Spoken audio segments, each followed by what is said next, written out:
Break के बाद एक बार फिर से आप सभी का सी न्यूज भारत में स्वागत है। अरवली के साथंबा क्षेत्र में पीपल्स बैंक घोटाले में बैंक मैनेजर को पुलिस ने हिरासत में लिया है। डीवाईएसपी ने इस मामले की गंभीरता को देखते हुए जांच को तेज करने का बयान दिया है। फिलहाल पुलिस जांच जारी है और जल्द ही अन्य जिम्मेदारों की भी पहचान कर कार्यवाही की जाएगी।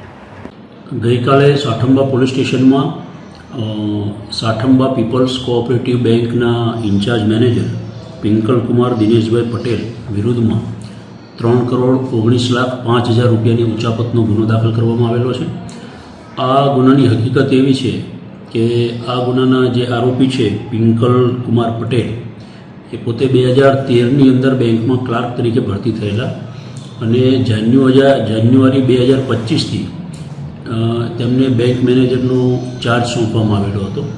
આ ઉપરાંત એકાઉન્ટન્ટ અને બેંક ઓફિસરનો પણ ચાર્જ તેમની પાસે હતો અને હોદ્દાની રોએ આ ચાર્જ દરમિયાન બેંકના જે તમામ ખાતાઓ હોય છે અને જે કંઈ વહીવટ હોય છે એનો વ્યાપક એક્સેસ તેમને આપવામાં આવેલો હતો। આરોપી પોતે જે છે એ જે ગ્રો એપ્લિકેશન છે શેર બજારની એના મારફતે ડીમેટ એકાઉન્ટ જે એમનું પોતાનું હતું એની અંદર શરૂઆતમાં નાના લોટ ખરીદી શેરના અને પોતે શેરનું ટ્રેડિંગ કરતા હતા।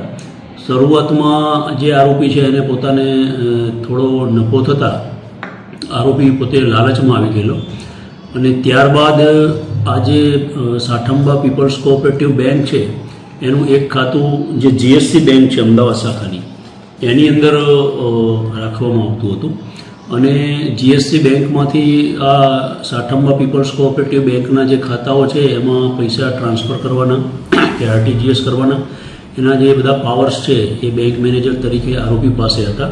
એટલે આરોપીએ શરૂઆતમાં એને પોતાના જે માતા છે એમના એકાઉન્ટમાં જીએસસી બેંકમાંથી રૂપિયા ટ્રાન્સફર કરાવેલા।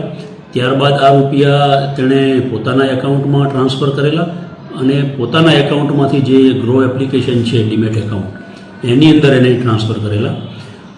આરોપી જે છે ધીમે ધીમે જે શેરબજારનું પોતે પ્રવૃત્તિ કરતા હતા એની અંદર એ સતત નુકસાનમાં જવા લાગેલ અને આ જે નુકસાનીની રકમ છે એ રિકવર કરવા માટે થઈ અને ધીમે ધીમે આરોપીએ પોતાની માતા પોતાના ભાઈ અને પોતાની જે પત્ની હતા એના ખાતામાં જીએસસી બેંક જે અમદાવાદ શાખા છે એમાંથી એના ખાતામાં અલગ અલગ સમયે પૈસા ટ્રાન્સફર કરેલા અને આ ત્રણેયના ખાતામાંથી પૈસા પોતાના ખાતામાં ટ્રાન્સફર કરેલા અને પોતાના ખાતામાંથી જેનું ડીમેટ એકાઉન્ટ હતું એની અંદર ટ્રાન્સફર કરેલા।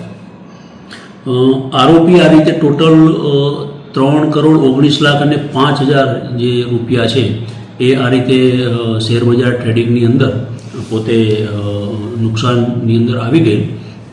આગામી દિવસોની અંદર જે દિવાળીનો તહેવાર આવે છે એટલે બેંકના મેનેજરે આ બેંકના જે ચેરમેન શ્રી છે એમણે આ પિંકલભાઈને જણાવેલું કે તમે જે આપણા કસ્ટમર છે એમને નવી નોટો દિવાળી ઉપર આપવાની થાય છે તો તમે જીએસસી બેંકમાંથી આપણા જે બેંકનું એકાઉન્ટ છે એની અંદર પૈસા ટ્રાન્સફર કરાવો।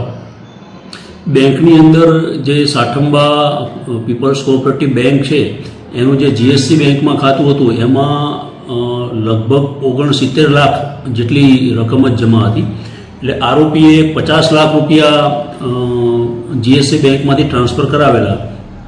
ત્યારબાદ ચેરમેને બીજા 50 લાખ રૂપિયા ટ્રાન્સફર કરાવવાનું કહેતા જે જીએસસી બેંકની અંદર આવું કોઈ બેલેન્સ ના હોય જેથી આરોપીએ પોતાના ગુનાની કબૂલાત કરેલી અને જે સાઠંબા પીપલ્સ કોઓપરેટિવ બેંકના જે રૂપિયા જીએસસી બેંકના એકાઉન્ટમાં હતા એ પોતે શેરબજારની અંદર ટ્રેડિંગમાં હારી ગયેલ હોવાની કબૂલાત કરેલી જેથી જે ચેરમેન શ્રી છે એમણે જીએસસી બેંકનું જે એકાઉન્ટ હતું એમાંથી સ્ટેટમેન્ટ મંગાવેલું અને બેંકની જે કંઈ ખાતાવાહી હતી તે તપાસ કરાવતા એની અંદર ઘણી વિસંગતતાઓ જોવા મળેલી અને આરોપીએ ટોટલ 3,19,05,000 રૂપિયાની બેંક સાથે ઉચાપત કરેલ હોવાનું જણાઈ આવતા જે બેંકના ચેરમેન છે વિરેન્દ્રભાઈ રમણલાલ શાહ એમણે આરોપી અને આ આરોપી પિંકલ કુમાર દિનેશભાઈ પટેલ ઉપરાંત અન્ય કોઈ આરોપીઓ એની અંદર ગુનામાં સંડોવાયેલ હોય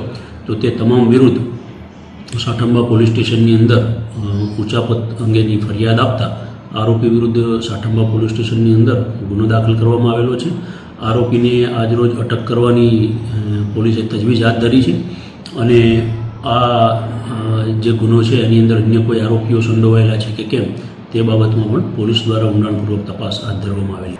अरवली से सी न्यूज संवाददाता जगदीश सोलंकी की रिपोर्ट. फिलहाल के लिए खास रिपोर्ट में बस इतना ही. देश दुनिया की बाकी खबरों को जानने के लिए आप देखते रहिए सी न्यूज भारत.